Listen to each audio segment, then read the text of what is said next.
முந்தைய வீடியோவில் technicians demonstration செய்யும்போது எந்தெந்த ஃபீச்சர்களில் கவனம் வைத்து டாடா பிளே மொபைல் ஆப் பற்றி சப்ஸ்கிரைபர்களுக்கு தகவல்கள் கொடுத்தார்கள் என்பதை பார்த்தோம்.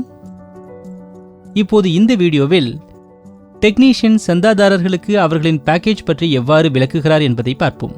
டாடா பிளேயின் பேக்கேஜஸ்களை நீங்கள் எவ்வாறு சரிபார்க்கலாம் மற்றும் அவற்றை எவ்வாறு மாற்றுவது என்பது பற்றிய தகவல்களை இப்போது தருகின்றேன். ஆமாமா, இது மிக முக்கியமான தகவல். தயவு செய்து சொல்லுங்கள். நீங்கள் டாடா பிளே மொபைல் ஆப்பிற்கு செல்ல வேண்டும். அங்கு நீங்கள் மை அக்கவுண்ட் என்ற ஆப்ஷனை கிளிக் செய்ய வேண்டும்.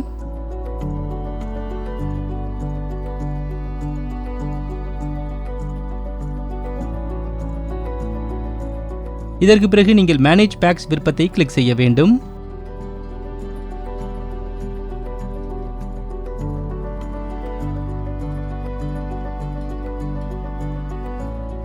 இங்கே உங்கள் பேக்கேஜஸ்களின் பெயர் மற்றும் அதன் கட்டணங்கள் பற்றி குறிப்பிட்டு இருக்கும்.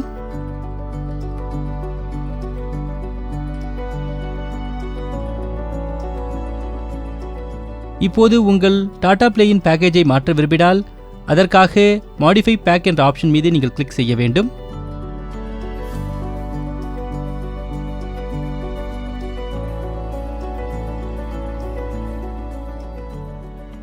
இப்போது அதில் உள்ள அனைத்து பேக்கேஜஸ்களிலிருந்தும் உங்கள் மனதிற்கு பிடித்த பேக்கேஜை தேர்ந்தெடுத்து செலக்ட் செய்து அதை சூஸ் செய்ய வேண்டும்.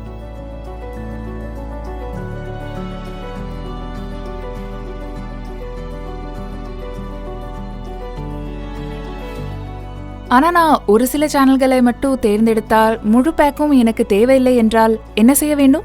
நிச்சயமாக பார்க்கலாம் மேம். அதற்காக நீங்கள் சேனல் பிரிவுக்கு சென்று நீங்கள் பார்க்க விரும்பும் சேனல்களை தேர்ந்தெடுக்கலாம். இது ரொம்ப சுலபமா இருக்கிறதே. ஆனா கஸ்டமர் கேரை கால் செய்து பேக்கேஜ் சேஞ்ச் செய்து கொள்ளலாமா? நீங்கள் அப்படியும் செய்யலாம் மேம். தேவைப்பட்டால் டாடா பிளேயின் லோக்கல் டீலரிடம் சென்று நீங்கள் உங்கள் பேக்கேஜஸை சேஞ்ச் செய்து கொள்ளலாம். ஆமாம், ஆனால் டாடா பிளேயின் மொபைல் ஆப் மூலம் இந்த எல்லாவற்றையும் மேனேஜ் செய்வது எளிதானதாகும். எனவே டெக்னீஷியன் கஸ்டமர் பேக்கேஜை பற்றி தனக்கு தெரிந்த தகவல்கள் அனைத்தையும் கொடுத்ததை நீங்கள் பார்த்தீர்கள். அடுத்த வீடியோவில் பேரண்டல் கண்ட்ரோல் குறித்து வாடிக்கையாளர்களுக்கு என்ன தகவலை கொடுக்க வேண்டும் என்று பார்ப்போம்.